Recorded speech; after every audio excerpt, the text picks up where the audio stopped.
Look up here, I'm glancing at some of my notes, but also the YouTube chat.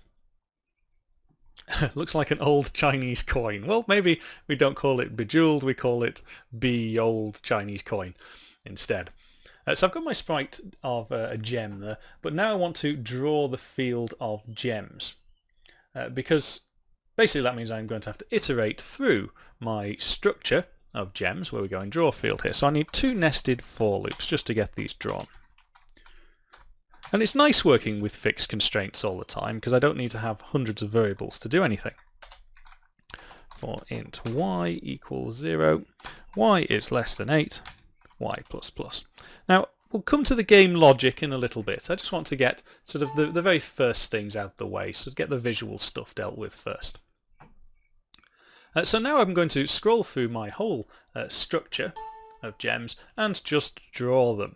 Now, I don't have sort of an immediate two-hand draw sprite function, so my intention is to go through the sprite of characters we've just created and draw those. So I need another 2 nested for loops. Int I equals 0, I is less than 8, I plus plus, nice and simple. And j. So these are going to represent the coordinates inside the gem sprite.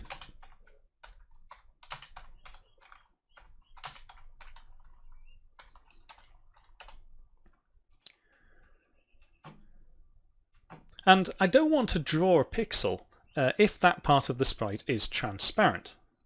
Well, because you don't want to draw it, do you?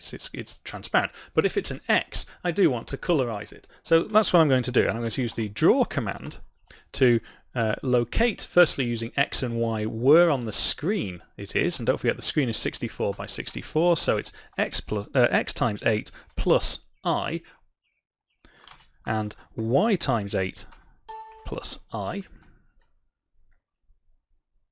Not I, J, sorry. And then I want to decide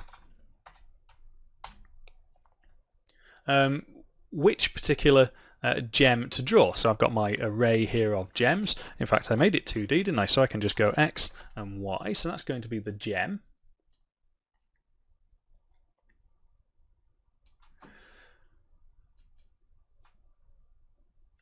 And that's going to be the colour, which I have to remember in Pixel Game Engine is not quite the same.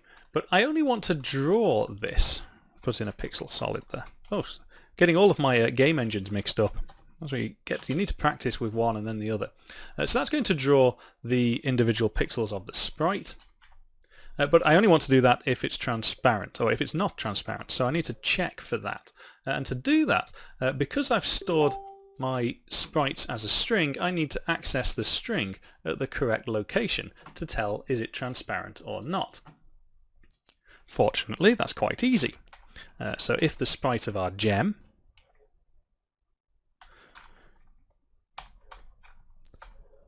j times 8 plus I, is that the right way around? Should I do it that way around? Yeah, yes, because j is effectively y here, plus I, which is effectively our little mini x.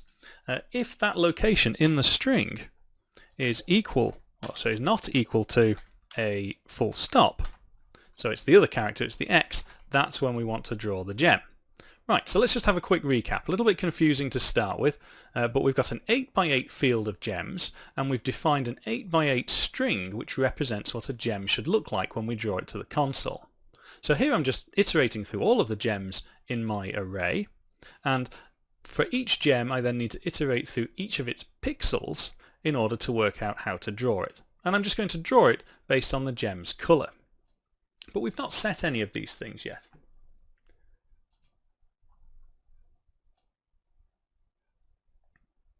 So I need to initialize my gem array with some useful information to start with.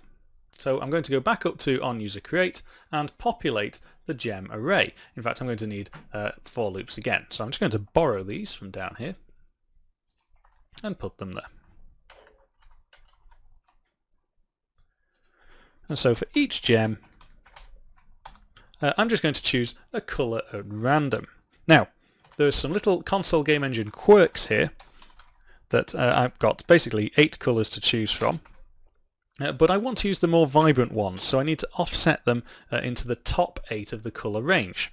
Now this will confuse a whole load of people that have only ever seen the channel doing pixel game engine stuff. Because we're working in the console, we have far fewer colours to choose from, and they go in order of being dark primary colours, secondary colours, to light primary colours, secondary colours. So I'm choosing here a random